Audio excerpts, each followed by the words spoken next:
Panalo ng 5 gold medal sa gymnastics sa Palarong Pambansa 2024 si Eliza Yulo, ang nakababatang kapatid ni Pinoy Olympian Carlos Yulo.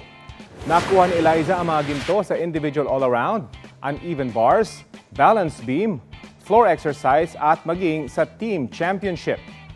Bukod dyan, may silver din siya sa vault apparatus. Isa siya sa mga pambato ng National Capital Region na number 1 overall sa final and official medal tally ng Palarong Pambansa. Kapuso, alamin ang maiinit na balita. Bisitahin at mag-subscribe sa GMA Integrated News sa YouTube.